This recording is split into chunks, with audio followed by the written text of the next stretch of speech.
Hallelujah to pa hi tunina to pa phat khom dia yai teng nong uap te zia kun ki pa kim na kyang ki pa thu na kyang wa ki pa thu kon ge na hong ho thai lo tam tak le aw mua gal lam la tunina yai te amau te le kamo sa tuan ke ya thua ipipi zap diom jagen tunina e to pa ka patai tuai la sakte katan bual zol na ke hat zia kilo ke ho zia kilo ke tunina kasep zia ka ke ho zia ka lo mudi leng muhet lo di kaya himale tunin to pa hoya tuni tan pa on kema kum som thum le ni le khagiat sum on makaya on set pitna te zia ka ki pa thu gen mut ka hiwa pathian kena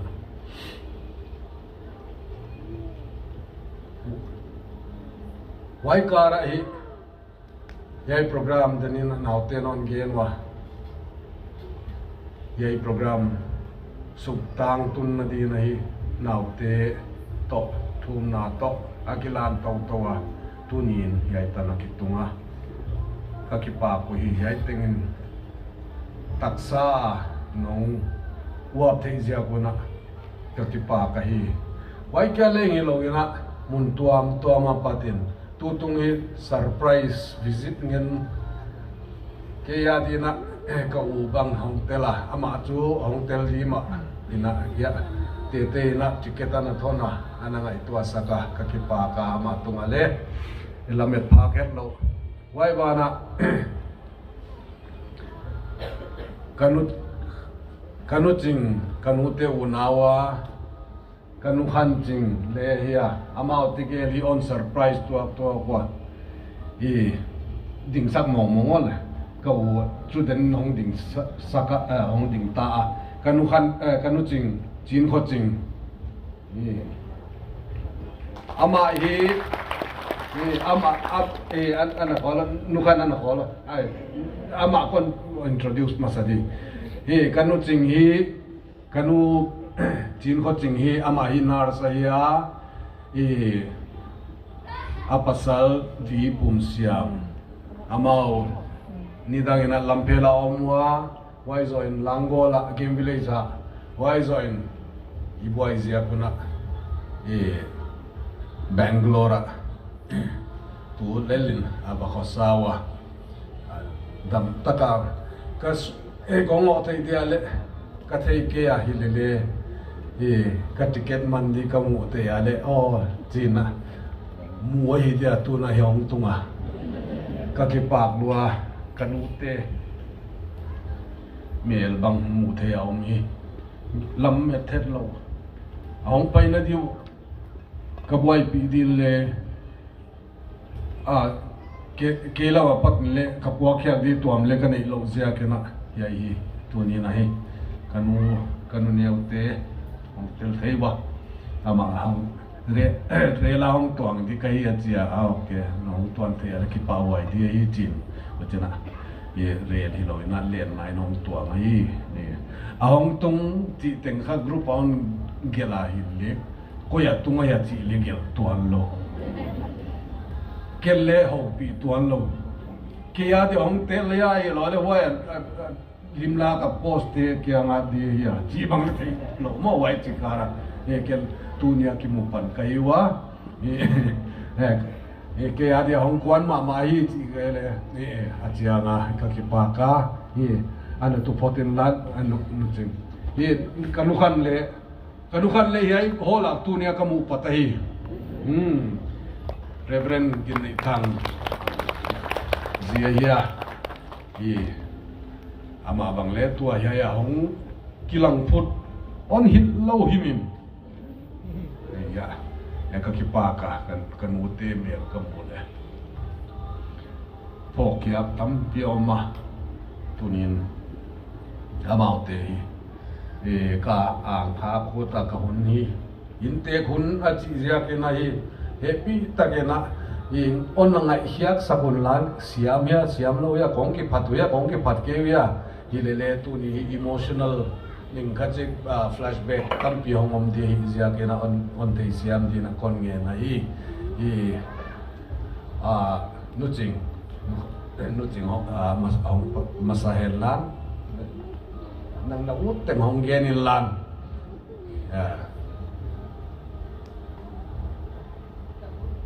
ya lama ya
timer mà yo để cho nó kiện số luôn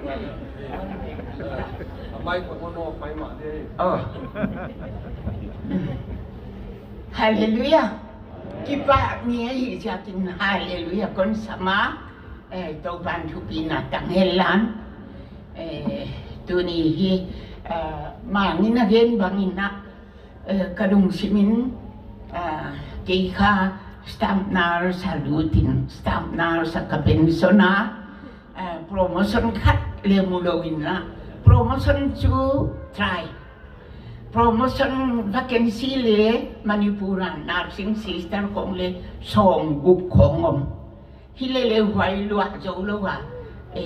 pension lang karama kalom dito stamp nar saluta stamp nar sa pension kaya ka pension to chito kaltay na bendalo lama kainkuan ka omwa haksasima in baharato mang kianga boy na pension hi kaud mama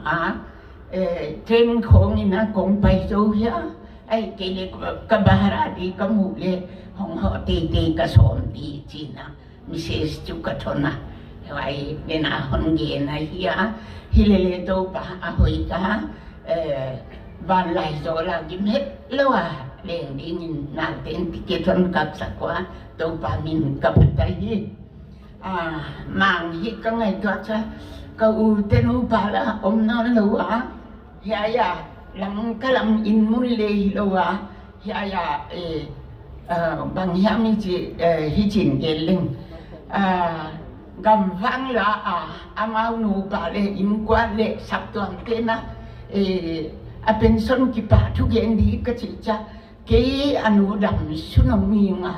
ening kha be batil lo wa ka om di ka ngai nga ma ke la wai sia ki na hong ki lang te ka hiya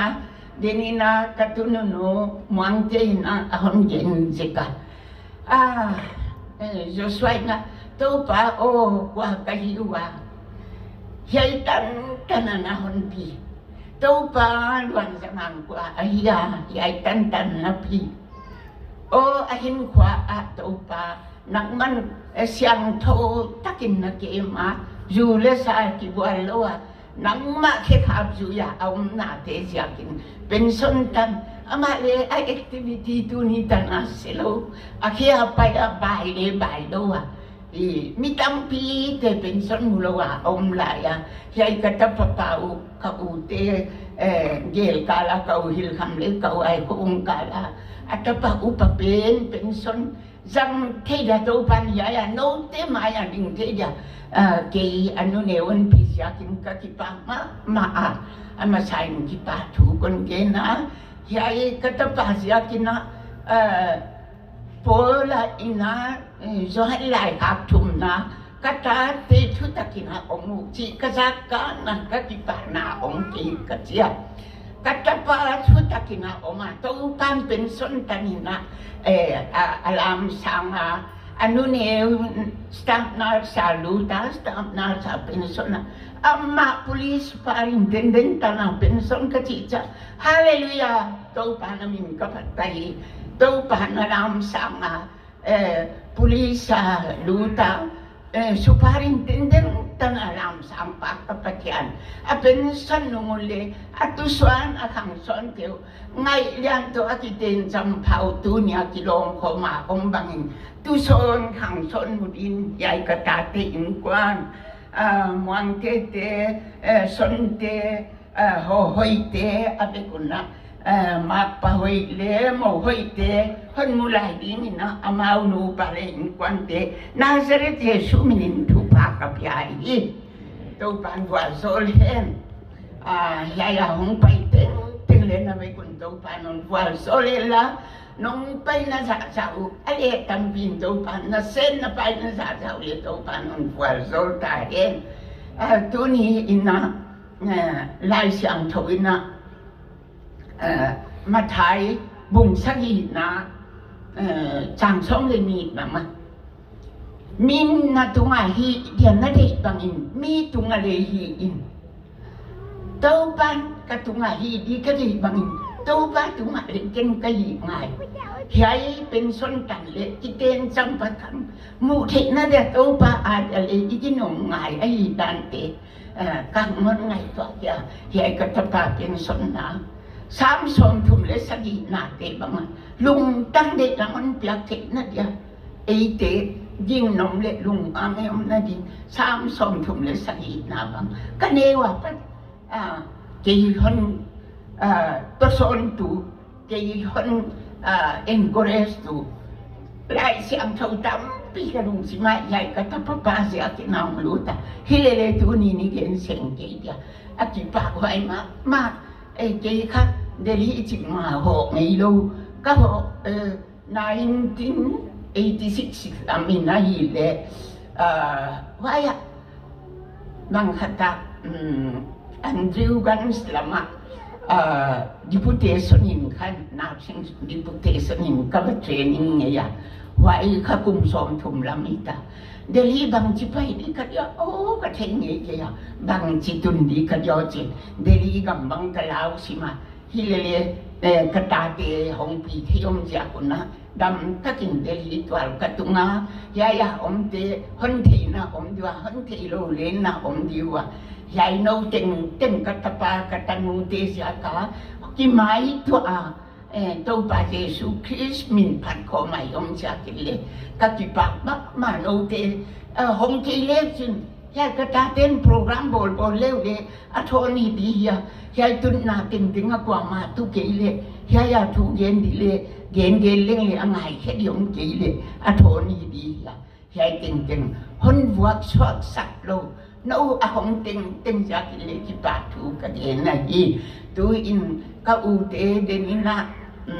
son muan hi anu urup sim sima api le pu ngai to cha hu chi bang i bang ngai to khak chang in chu hu chi bang a om thi ma a ya hilele to pa sia kina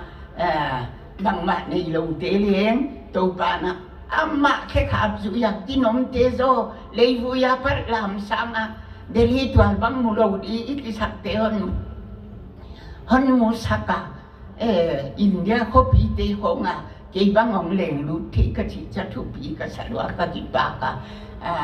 pa thu ka ge na ko leng ka pau kha ka pasal kha dang thi ke ya vai ja ka Bangalore doctor này năng hoa mà hỗ trợของngày loaของcái hiệu quả tàu pan on pizza kin ka kita ka sao pilih kongen ke dia atu tele itu kham khadia no teng le ya ka ta te iten sampha hong wa teng ya kin ipatian he sumin patin no te teng ya kin ki pa thu ka de na hi ya tingin kon so di ka ki pa kanau kan singin na again no tong le kon ken de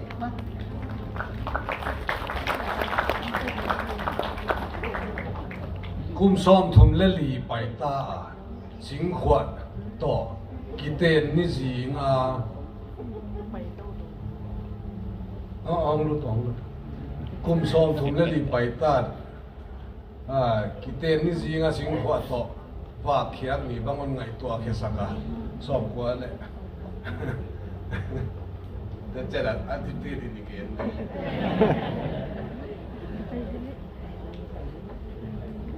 นี่ตาพาเกย์ไอเล่กาวตีปฏินาตุสิงดาลีน่ากองกิปันเขียปฏิอันเฮปีนั้นเนี่ยกองตุงเทียล้วนจะมาเงินการนี้ไปใต้นะห้องให้กุยลาวหัวเลยแต่คนเชียนี่เลยยันเชียตัวนี้นะเลยให้กุยตัวนี้ให้กุยใกล้เกี่ยสอดไปกับให้กุยซาใกล้ว่าเสียกามาจีมาเลยโปรแกรม again เหี่ยวๆเลยติเกตกันน่ะหลักซาเฮียtau pa happy nai na tu ni na at taka tau pa non pina siya ken kipa hoy kasaa tu niya mang ina asem nan mo tu ngena anu na dol kate thum pol te ba le sam kho me na kata pa pan sep na mo hi le kalung nuam lo hi che asem na mo kha police lam hin chin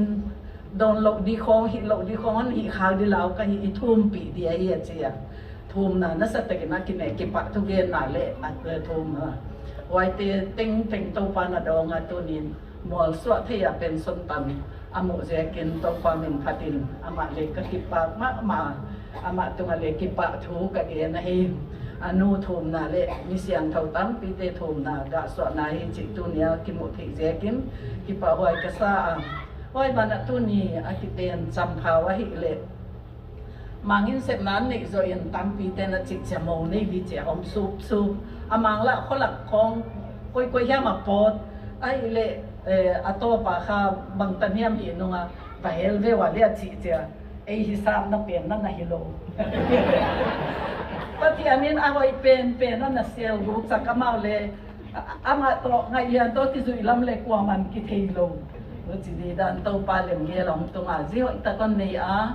wai bana amal ka unau thum lel unu me hoi tak ania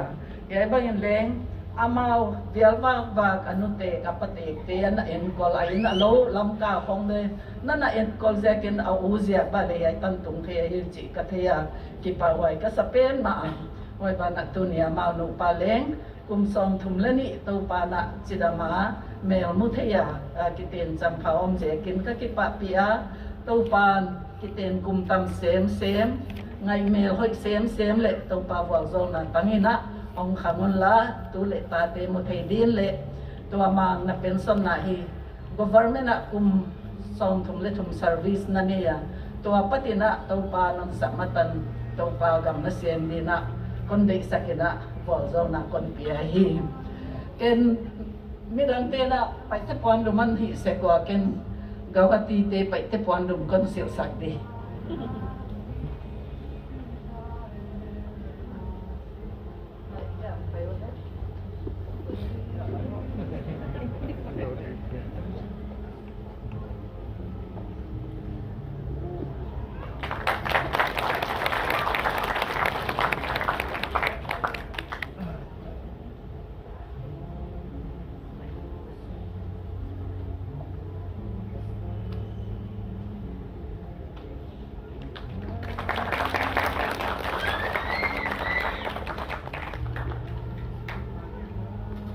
kipa tau tam na be kun on wa zo chia then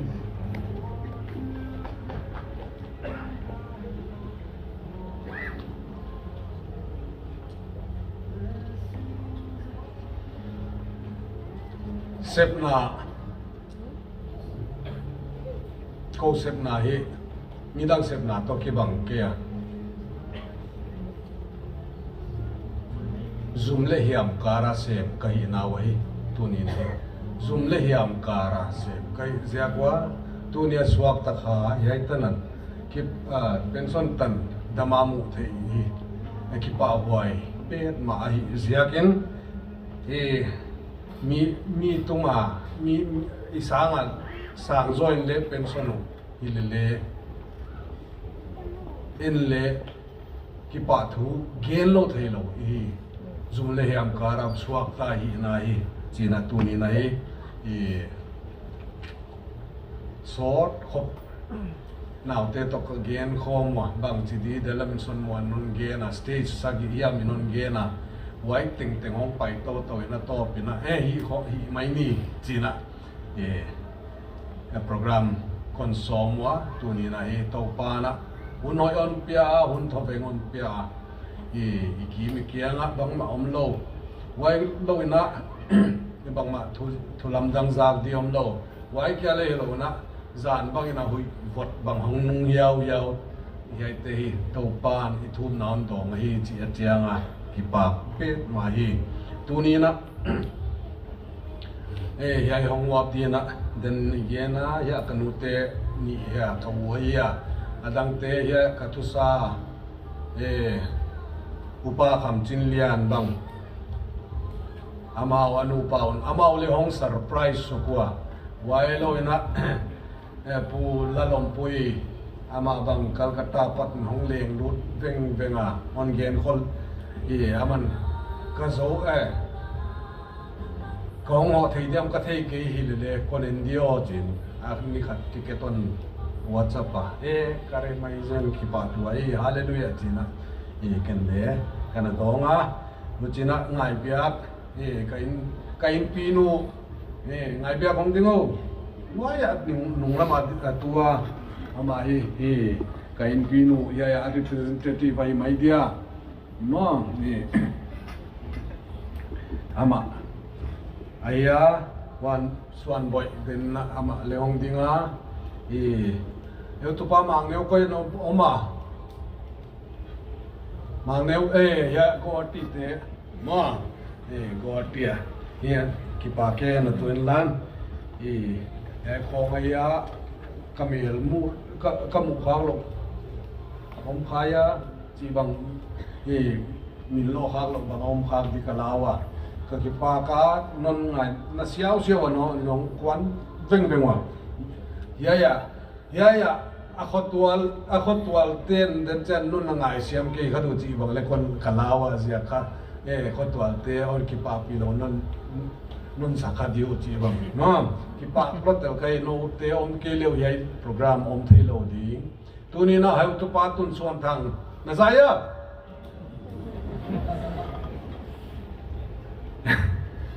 ama bangin non tial lo ngi ne chi on phul ngam ya on phul ngam di ya non tial ngi di chi khai mai mo pro na pension jan wai la tu program le ki ngai tua khanai lo mong mo metro ka tuangwa Nasirpur apat metro ka tuang so ka tuang ke kha wa CBI colonia Vasan Vihara kumdia kisa kha ya ka thoge nu kha lunglut loin ka kum na dia ka kum khalo wa bagi chi stop bang mangil khain tuang gal khai white le kumin lang khat lama ki non uchi tukin kha aman kha wana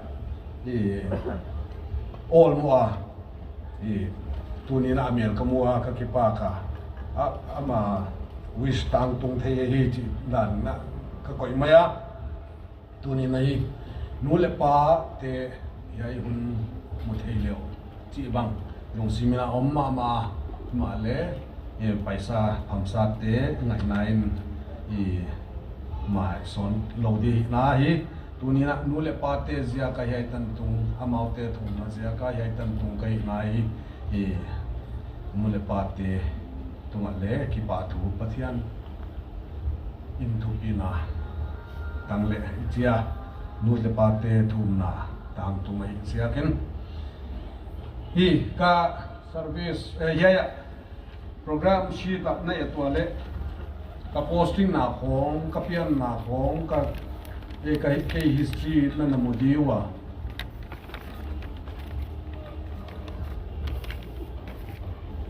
ka school kai na tuni na Henry bual lam chi thei na mu ya Henry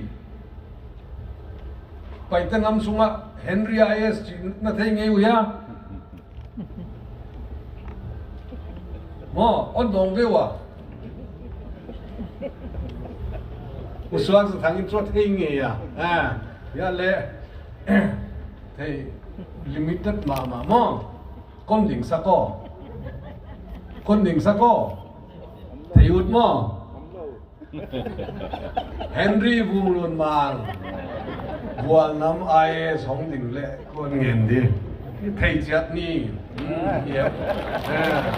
Yêu Tu I Thầy Chiang Kêu Mo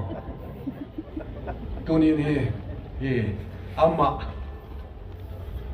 Bang Zia Ka On Min Lo Ka Ya I Chi Le Tu Ni Hi Pa Na Liana YPS Patiala Public School Kalut na di na hi Imphala exam katela kapasa why zoina Guwahati amau Guwahati aom lai takwa hiya Guwahati amau in pansanina kabe exam ma wa pat why ka bagumai til 1977 aya Paul sagi kazir laina why lai ka uswa za thangte Paul som na yu ya kwa ya som zong mo senior lopet mai tu ta na on dam pi lai ki pa wai mo uswa za thang bang dai ma ya ki pa wai ngaman chu lom loi ka on lom khamai thei lai con chou di ni aki pa waya yai bang zia ka on game ka ya ka na chi ka dewa ya ya tu pa vonun ma te pang bela Guwahati va examine waya padong za thang te no pari te Henry te tini ma ya tu pa Henry vonun ma amau te pang bel yai iba exam interview le var interviewin wai kha cái vai gam history ki patna hiya wai ma teng chu Manipur hiya mom 77 at class 7 zil kai mutina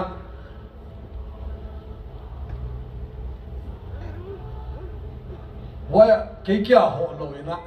kauniang Rosemary ama hi infala oma tunina khovel ahoi no lo zia ken hong mo ho thei loi zia ken tunina hi kauniang Rosemary ni on ho pia on zin pia hi ma ama tungale ka kipa ka tunina hi ama zia ka yaitan public school ana lut thei ana exam ana interview ana pass thei kai zia ken kipa ama le kon min lo wai ka pass takina chini wai ka pass takina kauzwan ina Patiala hongkha kau pasal mo kau hong pasal kauzwan kama papaw amani YPS Patiala hongkha wa hi ka vai gam journey tak hong ki pana som sagi le giatina Paul sagi ka repeata Patiala hi wai munna Paul sagi apat Paul som 1982 ina ICSE kazawa wai sungina hi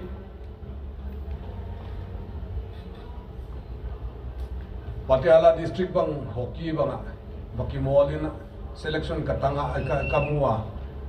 Patiala district bang represent in athletics banga ka represent Milkha Singh certificate piaksa mo hilele certificate pen ka Punjabi ki gelai kasim dei ke adin chu bang ma thupi wale asim dei lo ja chu phatwam lo li ke mo hilele Milkha Singh chi zia ken ka ya value kha sang tai mi ma tuni na hi wai pana Paul som ka zoina Paul som leni Punjab trial adin le on samwa hilele board exam dizia kina Punjab trial katel khake ka kwan thei ke hokia wai zia kina ke pen ka chance ka forfeit uchina class 11 12 hi ya mu ma bangin tashi namgyal academy gang toka kalu to wa hi अब एटमॉस्फेयर का अन तो मा गैंगटॉक इति खोंगी hill station है ना ही को लोय ग्रुप बंग का बाउम ग्रुप गैंग गन का बाउम 11 12 उचिना अनुआम सब जोंगी ना के पन खा उची जिया के नहीं तूनी नहीं तुन नदी तन तुम लोग के दो ची बंग ajangi na serious na ka ana tuam ta uchidan na class 12 konzoi na hi dena Henry iti ka ma puvum non mangte in be pang bel norin apa pamta pu video dong za thang ama hi amau pang belina vinay mag Chanakyapuria amau omlo garin uthang khub to amau in kananga kwa wai kha 1984 May July June July aya wai ka Delhi University graduation akipat naya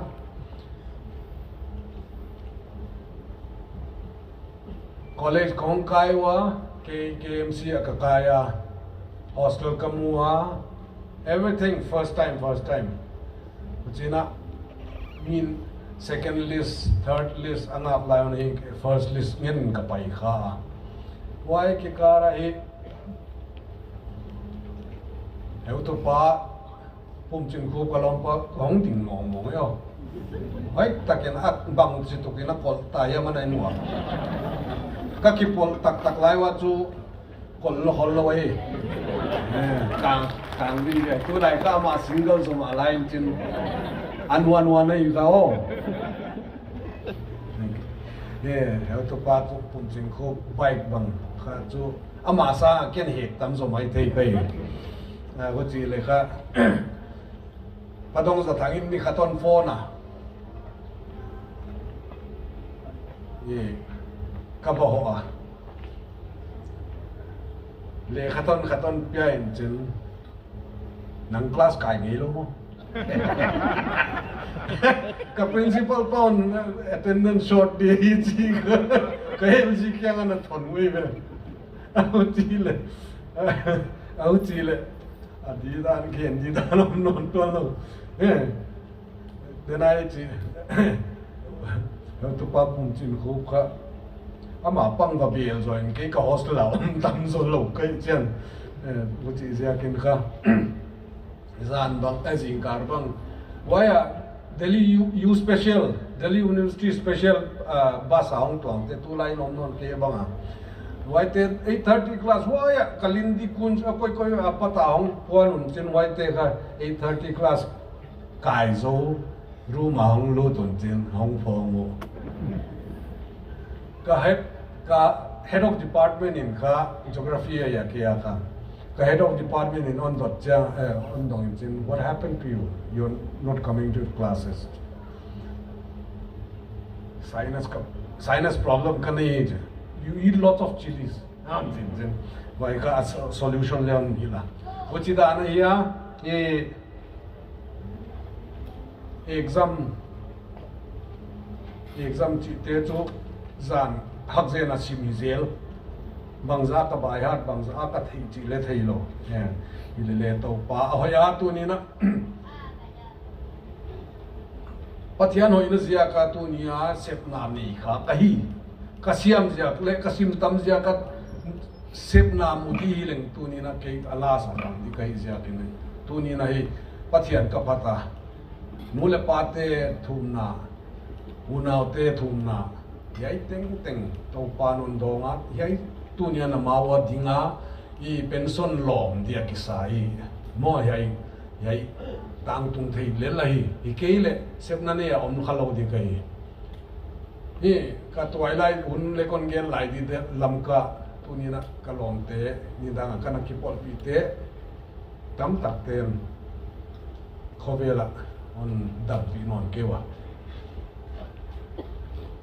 te dim rot pheya waya sial mat leya patina tape record wai na tape record zone battery zone ngay la play lam dunga zen lam dunga ka te dim rot dunga ka lamin eden thar eden hotel mo Zion Street ta waya telephone electric post waya ka zoom thai ki non ji khong wai khong ka aya kana hun zat dan ilele ka kanu na hi ni khat chiang ton na nga ka chiang ton na nga ka ana mai om sakun ma chiang ton na nga ka hong sam khia lom te to om kom lai hong sam khia in chiang to ina future chu bai thep lo wai ni ta bang chu ina onom pia on thu naun ni on ni khumin chen moi a chiang on sa te mai kamang hil te kia zep na got te zia ka tu nia hot tam le ti mai to pan tu ina tang he solfa bang le pathian ni tengin on zir sak so ma ile le sorfa siam thei ma lo tu ni ta ni ile le ka thei ze siam na dia chu anan lu kha het lo kanu na ai on hil te tu ni nai tampi wai te hi flashback a hong ma ka ki pa ka hi to pa na ai tanon tun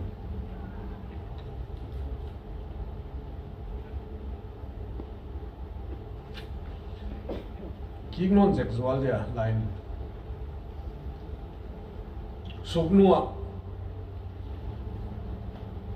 zia ka kaya yai suknua 74 apat 76 class 4 5 6 ka bakaya yai ka bakai sung ni kanu neu te kya nga ba om ka hiya kanu neu ka chi chan chuam no wife of ti biama ma labu ale ti biama ti mo dia bung khotang upa bung khotang ta ama hi ama jingkara thaudi akhenin tui toy dia kwan di kau naute to kakazin te to mo khen tua mom lo akhen te tui toy de akhen te wa bong bu kha de akhen te in biat de wai lai le khazia la te puwa le khazia abung kha being naughty le khazia a in kha i cha sing in jin sing pe kin in jin wai ki kara kha ki phiat khezel mo a sau de mu ale bang phiat khia dan chi tua avang tua wai za khonunga waya ba in waya ba nutin mo asum patong wai ko ma pata le anaki pan ta i sia ken he tunya doi habang kara suak ta ka hi pet ma mo wai ka genu ta wai period hi yai kum thum period hi kya din crucial ma ka chi na ja chu sing tang khosak dan village life chi ke kanu le ka pa khosak na etina wai background no ne toale wai tan chaw non the wale yan ban bang ma the lo di chi da tough lo di chi da no ngai to ka mai the mo ile le tu ni na hi why period ni ke ari ne on shape tu ni ni on sutafa life ka face te na hi why on mold kha hi chi kha pathian thu lama le hiya discipline lama le hiya how pi Canada om pen ko ki wal ka hi wa ki cousin ke sang khan in ama an ka khat in ka te ama an naw pangzo a hi le aman won chia yai hi wai period a hi ko i chana ki polin u naw hona kha bong hol khong bong ek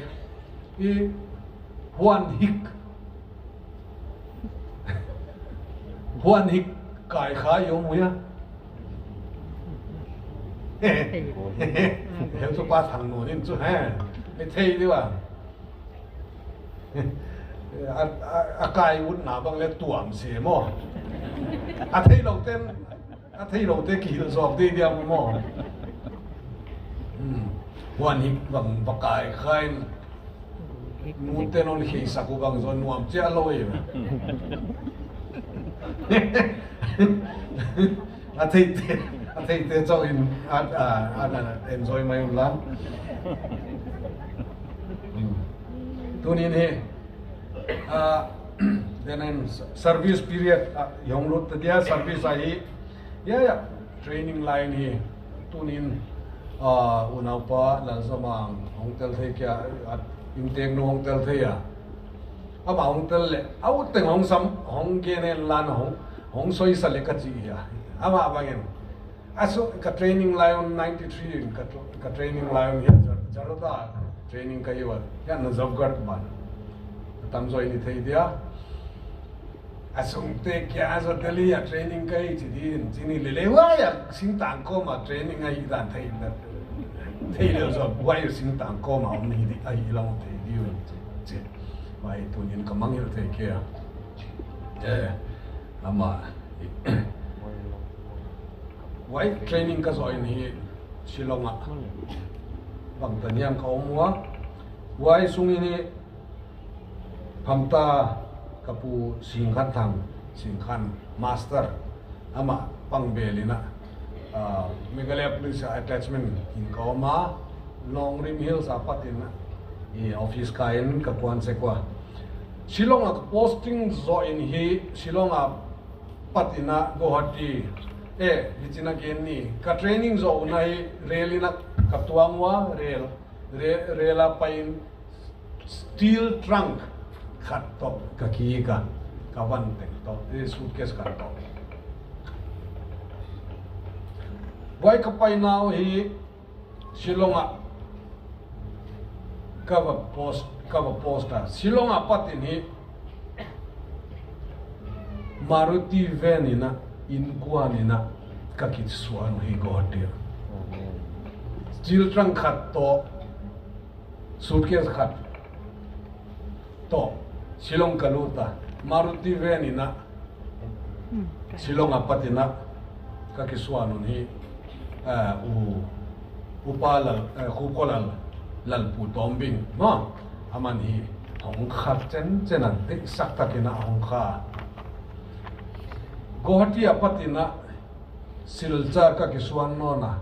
basin kakuano vande basin aki guanga basin kakuano Silchar akum som lekhat kaum zo nong hi Silchar patna Shillong kalut no na wai ni chu truck to kakuan tau hi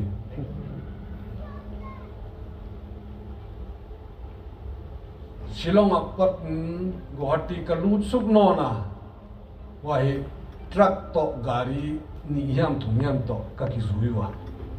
pu sumta kapu sumta tunina onda pinon kya aman hong khaten chenina uchina gari to kakizuina Guwahati kalutwa Guwahati apatina Delhi konglut no na covid kipat majek aya len na ngati nai no pathiani na hi ka journey hi lam to ma a volume lian de ato pa van sulo le sulo len na Delhi on pi tunga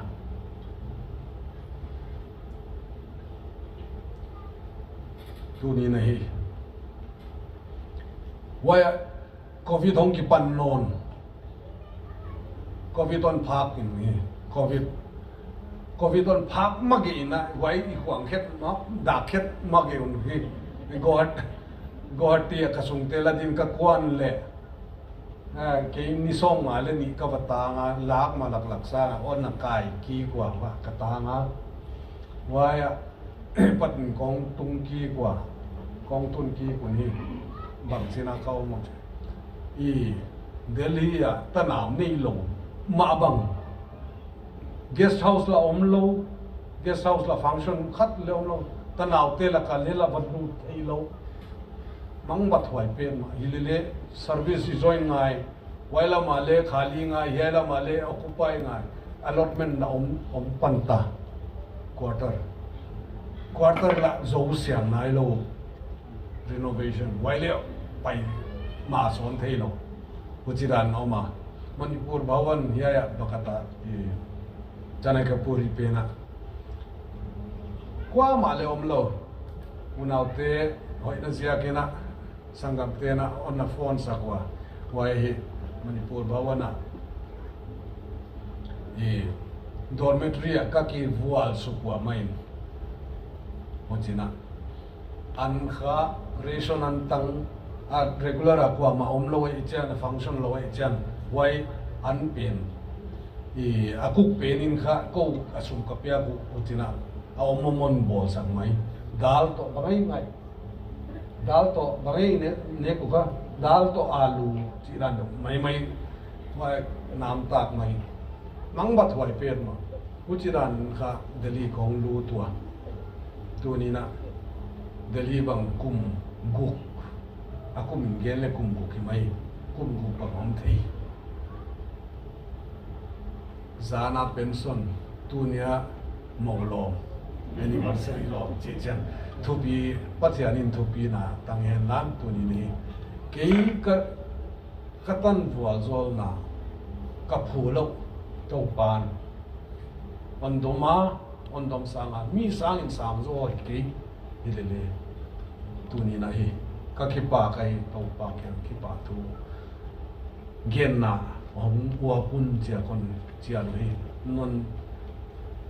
non dongwa non o xiao wa nong kal suan xiao tu ni nei yai za kon mo hin emotional breakdown om lo thei loi zia ki ni achangin keile kaum thei ke kinul no ma ki pa thu gen na de lama kon min lo te bana dena igen covid sunga ya airport apata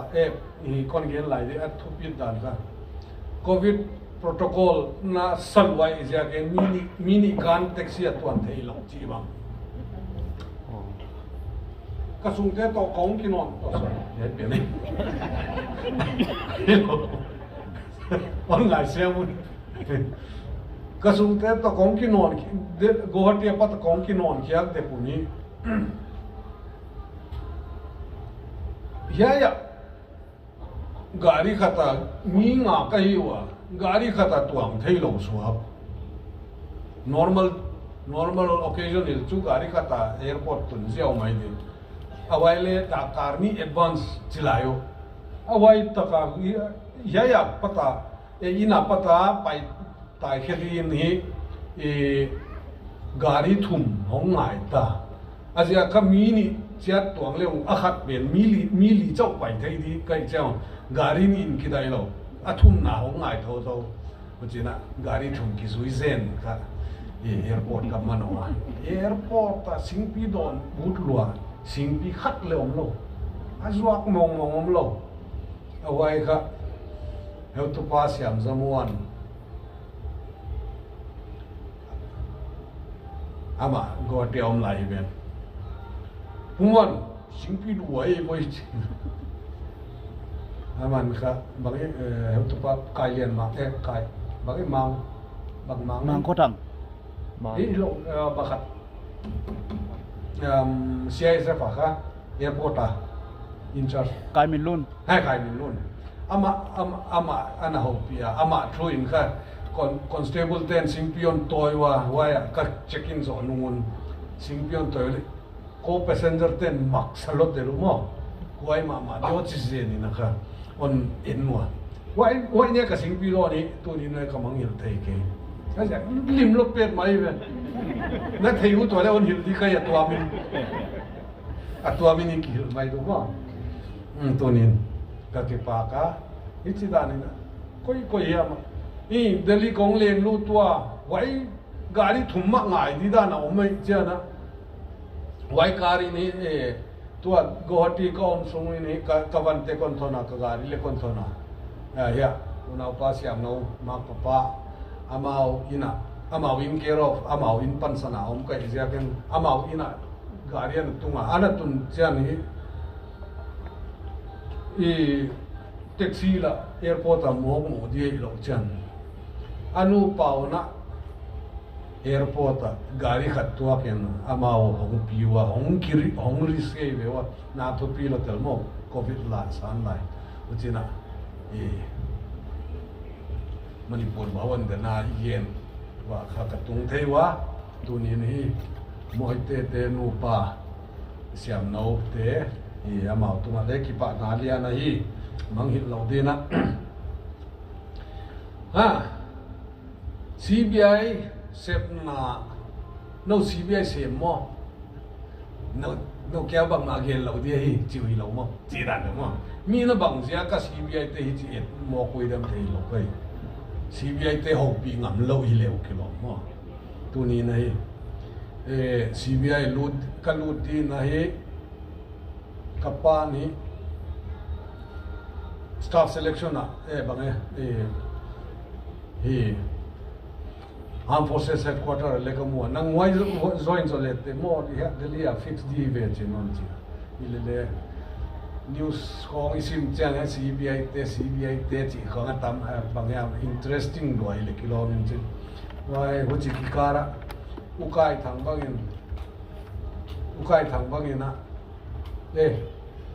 wai pen na join na le wai pen hoi so di hi pen top sani non chi tu ni na CBI join dia na toson kha kau muan lam zamu anai ya achang ina kahak sakta sepna hazards sepna hak sakna katwa te amanan zakak te ama akisuang la keile tu ni na hi hak sakna te ama zak dia khigeng ngam non lo ha e anuam le tam lua service sui hilele anuam lo te bang le khigeng ngam lo in hilele tu nia yaitan amana CBI zone di na push ke le tu nia CBI officer i khalo di kai mom moi je ken kau mon la lam jong wan tu ngale ka khipa ka yan ching koi nom ne ana hi lo na na pass on in lan CBI join di ka kwan kong kwan so kun hi pamang thang zamang te motiva ka om lai hi ya flyover ki bol nai lo wa chu lu chung nào mà lu chung te ina san ni in ka the amount in kapan sanwa amount ina pata training alut ka hiwa tu ni na lu chung tu ma le ka kipa ka long mai ching te nungak lai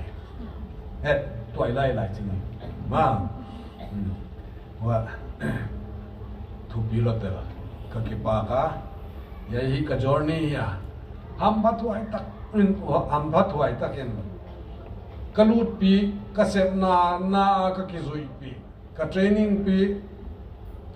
upa thang lian mang ama hi ni kumina pension ka ki khen khang nau chu ka posting khom khak lo nau chu ama Calcutta sub inspector promotion ama wailama ava joina khagu khem khania them ava oma hong tung ki kena ama imfala ava posting bang taniam wai kha ka ki khen khang naw ya sep khom i problem service i problem ni pi te share pi thei anak nok lo te lahi tuni nai ama amanon pension san ama out to ka ki khen zo nu ne sar bangyam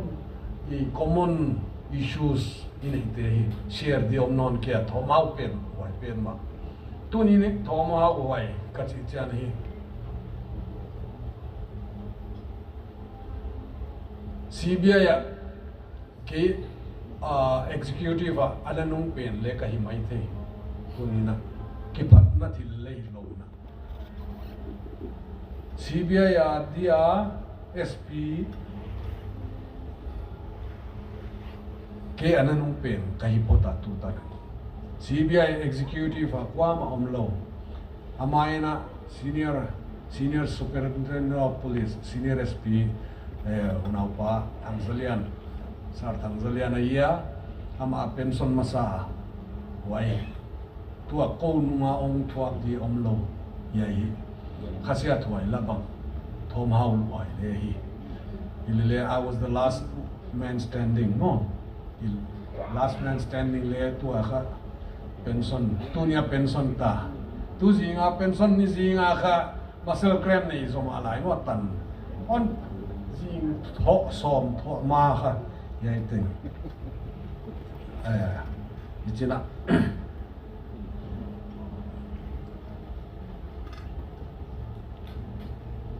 sepna kazon line hi kon ge lai hi cha bangya ma flow da na leong pai khalo sepna kazon line hi exam dena ka gen ma bangin ke le khasim khalo ka sim lowa om tam zo kai nai kapan ni khat he tong khong ina competition success review issue ni khong sima ko ya bang sep na mudi na kisa na ya on chi kha ile le to pa ho ya to ni nei sep na kamu kha ya i pathian bang liao hi chi kha ai to pa to pina tanghen Indian Oil Corporation te case ka khoi lai na hi tunia ka service sunga ka kipa na ma kalung kalung mi kana panpi kha te laka kalung oil na ma hi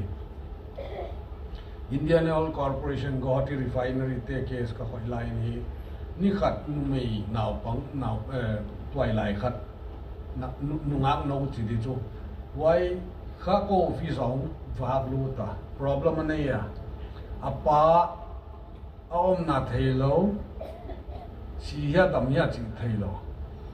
kum neu chi ka hi wa pata e ana apa kha ana nei lo da na no ma hi wa anu na avaka e ya mi kwang hong sila wa ana kiloin pu cha kha ana vak to hiya wai mi nu kha le kha court order khat omin apa le kha apa service bakat record le sawle nei tuan lo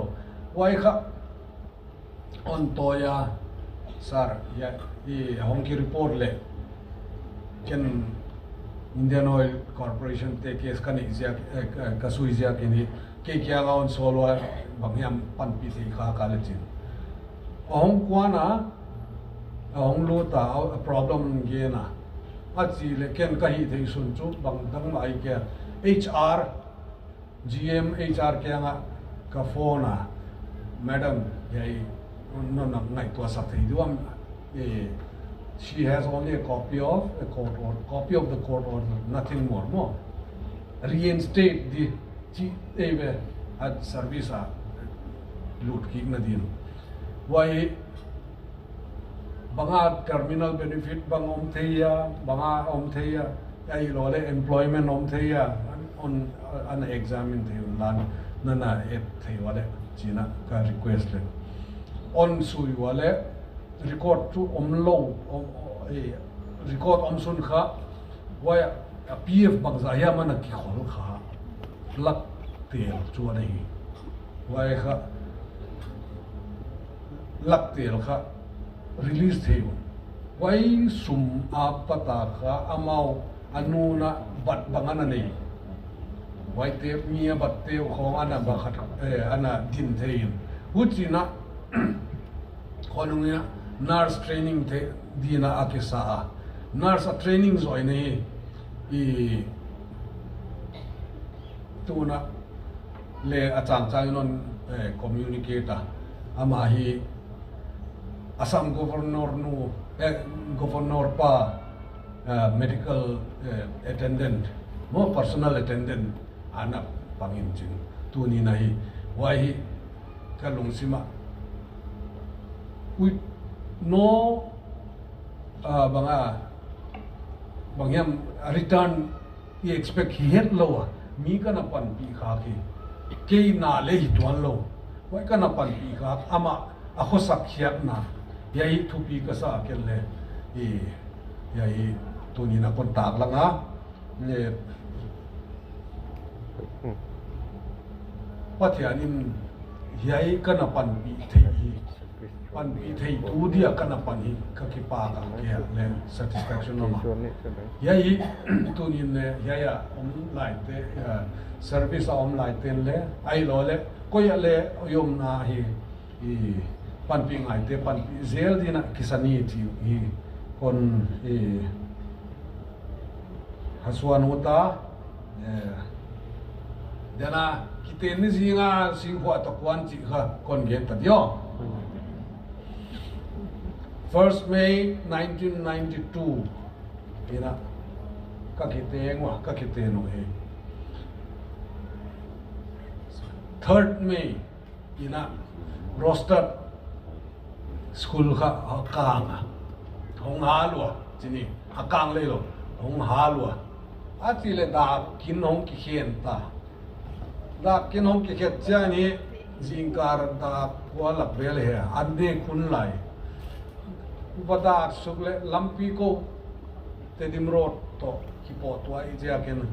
main road ava en vada suk an kam kho nai lo kha vada suk in bang thu me tang va nuak le tang va te hong ki sawa sing kho toy te non toy lan chi sana zini pa sing kho to kwan de ke atang wal ka ki chi dia la zana zine hizi lele papi ka kichi dia la zana zine hizi mo kigen pot heilo chi dan ko ma sing khwa ta ki kwa na wa ya ki lai lam veng lama o si bang ma to o si pa la ri bang a kham tu ina ma tong in ka pang kha zen tu nin ka mang ni te ke ni chi dan ko nga ya how pi kan how pi den ai gen how pi tom ding hi ama le kazini hong lo pi dia hong kwa na ma le sing khwa to pastor tu ni na pastor ya hi le sing khwa to le kwan khai som kwa le sagi ina silchar ka lai ni to pa na wal zol na to pa wal zol na dong in hi mi te kana pan pi thei wa som kwa le sagya mi le sa te be dong an hong kwa na hong ki te aba manga silchar ka ana strategic pen ma ai zol lu te silchar a hong leng lu to a zol a pata lam pai pai di silchar hong leng lu to goti sanga man tom zoi che a in dim in le kal gya kwa kainu neu chi ka ya ahwa talo teng in teresa gya chikara an airport an manowa chi bangle thei lo ma chi ana ya zala me tu mai na heu tu te su ma te hongkwan silchara no ina pong ye ke na mer thei non lo Ucidan deu khong mi pan pi the ai na om kha ki pa huai ka sa a tu ni ni to pa na yai tan on pia to pa na on venga on makaya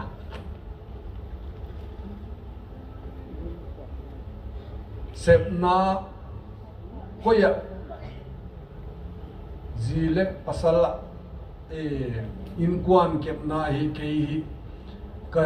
sungkwan te kata te ka kem khaman ke tu ni ni sep na zia ke na hi hun tam taka no na kwanun lan ka sungkwan te ke no na kwanun lan ke zo kong mana le kong join di chi ka thu pi wa ya ka sung ten ka zi hin kata te na on thei sia mo on demand ka personal presence ka on demand se ke wa tu ni ni ki thei siam takin ka omwa wa zia ke ni tu ni ni ka ham pat na hi yai tan katun the na he zile katate ka sungkwan te zia kin hon the siam zia kuna ka kipa ka Darling. Thank you. Yeah, open. Everything is open. Ma, here. Ông đã cho darling chia cho sang ngày lâu cái khơi na. Ngày, ai mà ngày liền ngày. Vậy đó là hiện tôi nhìn con gen sao sim na hi le. Bắt hiện in on bual zol na le on kep bit na zia ka yai teng ka food to kum son thum le thum service na what pui tunga sen the ka hi chi ka kontak lat na ut zia ka hi tunin le den ai gen ma bangina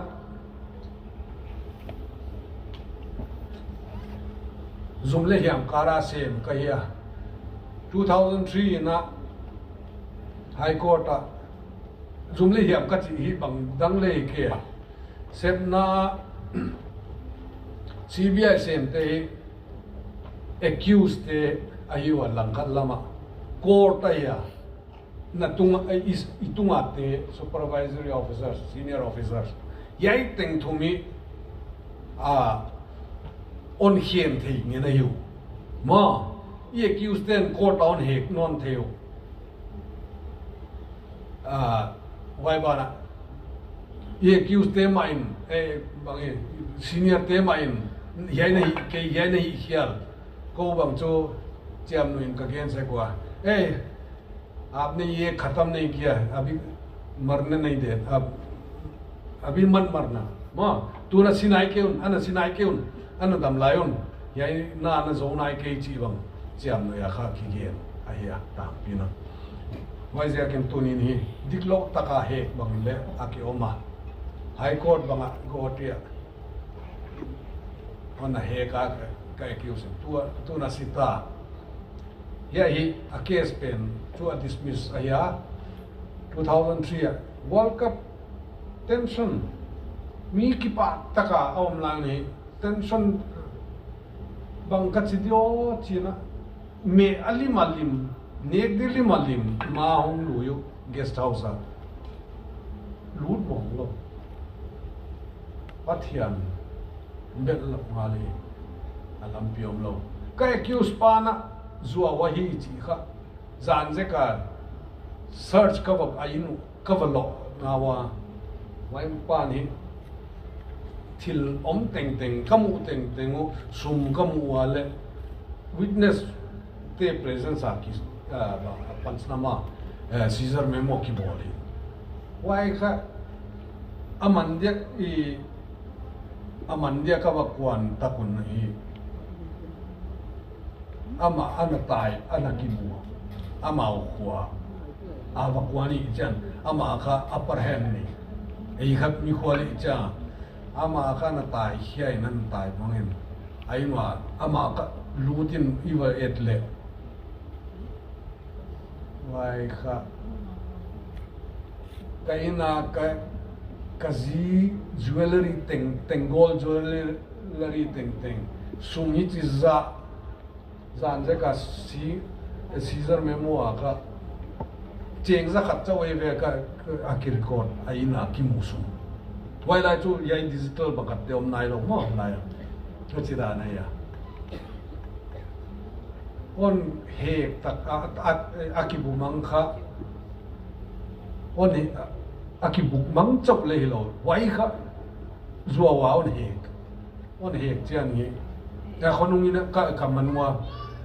wai karin I high court on he ka hilele a record thing evidence amana a supplement nandi le on nei ton kia ken le kena ko chu atima kwan ka yewa ojina a case pe amana on kia why ya why zoom le hiam ka chi dena accuse te le ur le down he thei mo ya court in leoni thei non khatta gerla chilai le airlines te case ka khoi lai nei mi khatina hi magistrate court la zuwa wi non he nona on benga kabila be angong waile utidan zuaw thu phwa kai ziak mana hi bangma atuan ke amawa de tunia ka gen wata hi le pathianin hi chi to ka tension te I face service chan theina min sia theina hi chi dan khong I tua line hi to pa na on na ke ma to pa na I dena ma check and balance on na koi hi dena katan bual zol na achi na hi yai I ki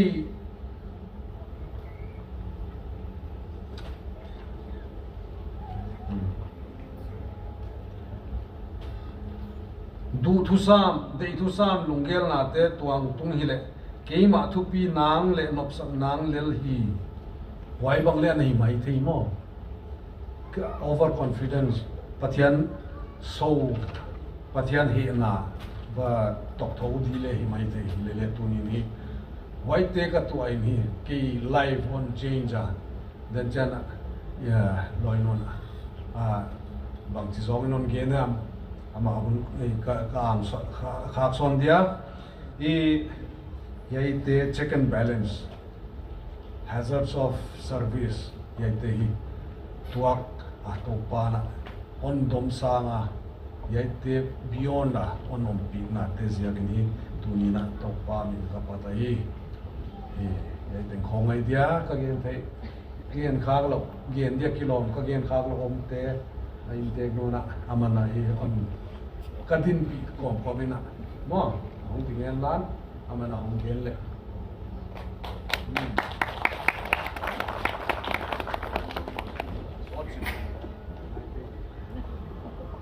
Udong sot sim abanga hilele hon thei sia mulla tu ni hon bak pension lom non lo de kai chiang ona ona 30 kumsom thumden li anniversary nu non lo ti mo khoi hong hi non lo ti second thei siam leo chen ka chia pathian ni na nu mei te bang sia gan bo lai chi la pasal te pan pi tu de an bo le tu ni le ka pa un pan pi angai a hi chi ka thea dena hon gen na yai hun zang dia hong kwan hon it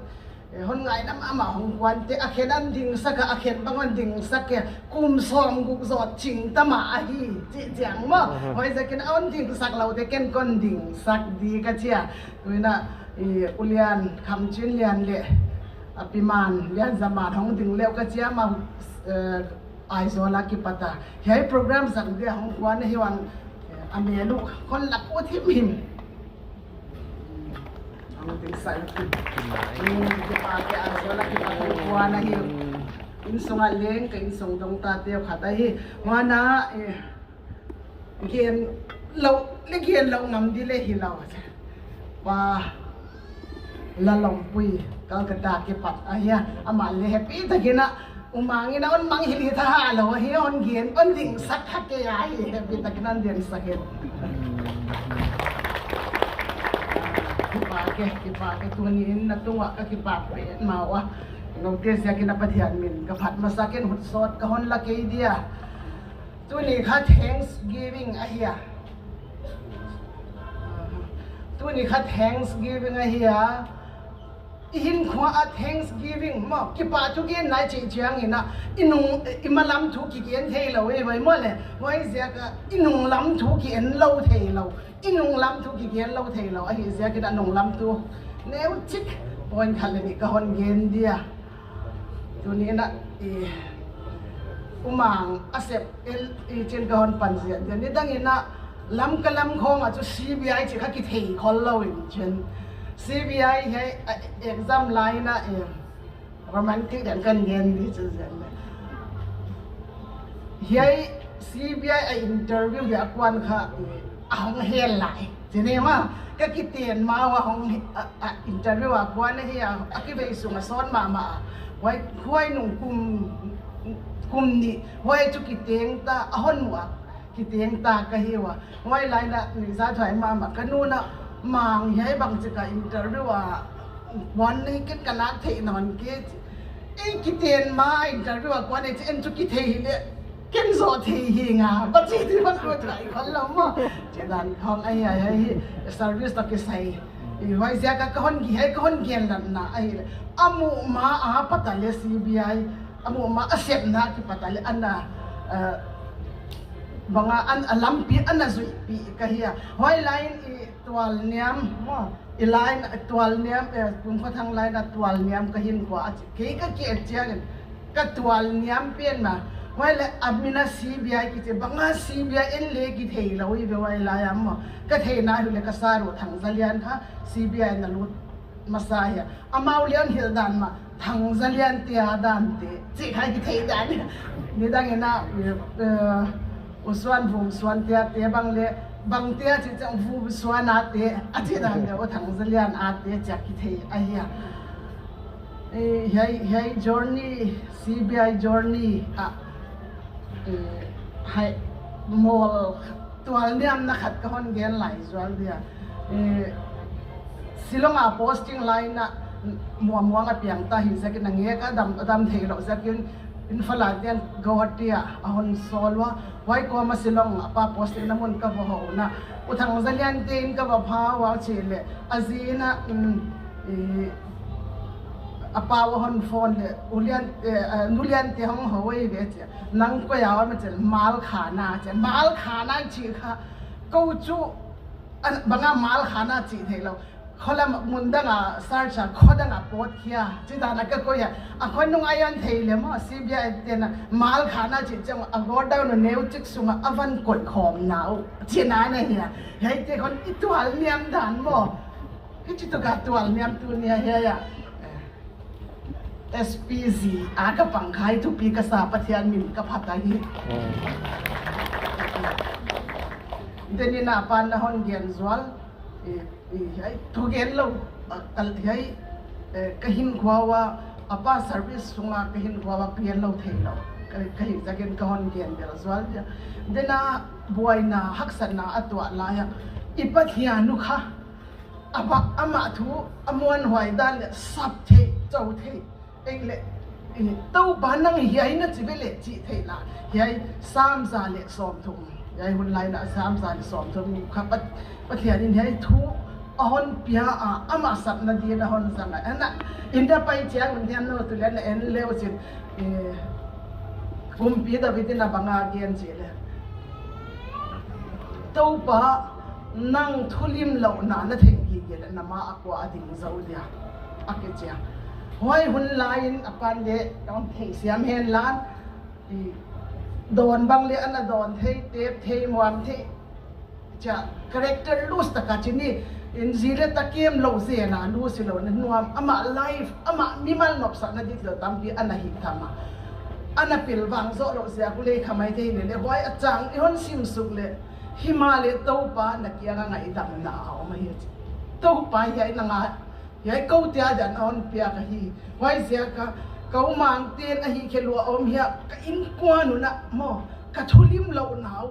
om le le nda kia nga ngai dam na om le wai ngai dam na nge nin ka hong thum ka che wai ta sim suk suk le ahon gen bangina azin wa wai aba boy pi la sing khoba bang thu ani wa chi thei u lo mama aveng min jing khowa angak la bangin ngak la nurse te night duty na ne ule jing kar khwa bang le duty be di ya chi ngak la tho de ni be wa mo pu chi da jing khwa hong wa ka ko mang te jing khwa hong wa de bang thu ahon gen do chi ka ngak la pe ma he lai siang tho sam za le som thu ni mangil thei lo hiai abula pat top da ni ka him khwa on khoi ma le hiai tung to na o ka ipathia nu sap te no le na boy wa no le haksan na to hun chen to pa hi khel na ni hiam hi ke le chinglo ki sak sia ka to pan hon hi chi do na chi hun cha to pa kya nga idam na o ma hi chi kha thei le chi de hoi ka sa hiai gen lo thei lo ka ya gen o tam pi om le le hun sau pi a hi hi service to ke sai ka hon gen a hi ani na tu ni kha anniversary to ichna ki gen kom ni noi bang sia ke do chin anniversary ni le chu a hinge a hi sia ke na pa kya ga le ka ye na i hei program u chui bol le เป็นส่วนกิจขัดตัวบ้ากอมนอนเราได้จังอันนี้วันสรีจะพัฒนินดำนาฮอนไปได้ดำคอมเนี่ยซ้อมทุ่มเล็กุซ้อมทุ่มเล็กซ้อมทุ่มเล็กุเลยตั้มปีอิมเทไหลลองเทมั้งลองมากี่บาทตัวเกียนเทไหลดีเลยปีเปลี่ยนโซนนังเป็นโซนไหนเห็นนั้นก็จะเห็นเลยอันนี้ห้องเกี่ยห้องเกี่ยขายจะเงินเกียนเราเทเราเนี่ยเอามาไว้เสียก็อาการเป็นโซนเกียนเสียละการอันนี้บริษัทเกียนเสียละห้องจุดเลยจะไว้ก็ห้องเกียนเจียงกันอ่ะตัวนี้นะประเทศนี้นะกับผู้ลบภาษาห้องเปียกเจียกี่กันนงล้ำกี่กีเจียงนี่นะมอเละขสิมนาเลสังต้องให้เราก็เฮียนี่เละประเทศนี้นะตัวนี้ฮอนดมสังเสียกูมังเสียกินที่ตั้งปีกมูเราดีกมูอ่ะกระตุ้นเรานาทีกระตุ้งอ่ะเดี๋ยวนี้เขาปีบางกี่กระเตียนนาทีนะกี่หนุ่งล้ำกระหนุ่งล้ำเอ็นกี่เรื่องไอเฮ็ดเกียตัวนี้นะกำตั้มปีเขาตั้มปีอ่อนหมูเปียไว้แกเราน้ำมันสังตะกะมีเต้นบางอ่ะกาลีฮอนสักเทีที่เขาป่ะตุดเทีที่เขาดันบางฮอนเด็กสักบางกิสยามเราจะเสียนมั้งยัยเด็กที่ประเทศนี้นะเขามังกี่ฮะเดียเอาหนักเปียกก็กี่ปากเราเปลี่ยนมาอีไลนะประเทศละอามาน่ากระเสพสดเดี๋ยวเลยอานาก็เซฟสดอามาไงหวยเซมอาจิดานเดียวนะก็คิดเตียนกุมลาของสดเซมเลยกันนะอินาสว่างเซมมาฮิจิตัวนี้นะอยากเกี่ยวกับความเตรียมมาเป็นยังไงให้เจ้านี่นะanniversary อาหินะตกิสัยนั่นเองจะก่อนเย็นเดลไลนูปาตัมปีอมเดียก็มังตุงก็กิปานะมาจูซิงการ์ติงินะอันเดเจน่าลุมนาเจน่าไงนาดำเฮียก้นไงทุนี้ตั้งหน้าฮอนจิตให้ไหลภาษาประเทศนี้นะฮอนเปียก็เก็บปากเป็นนะไว้เฮียป้าอมเตียนเนี่ยสิเตียวจิเลวจินด่าเฮ็ดเราเดียวไว้จิก็อันเกนเดลดีสาวสิมันไอ้มันเนี่ยนะตัวนี้นะเฮียห้องเต็งกว่ามาอันกว้างเราว่ากว้างมาน่ะไปเราเดียวขัดฮอนมุเชียงเด็กตากะเฮียอันนี้เรากว่ามานะอมเราเดียวจีเด็กกะฮอนเย็นงานดีกะกิปาก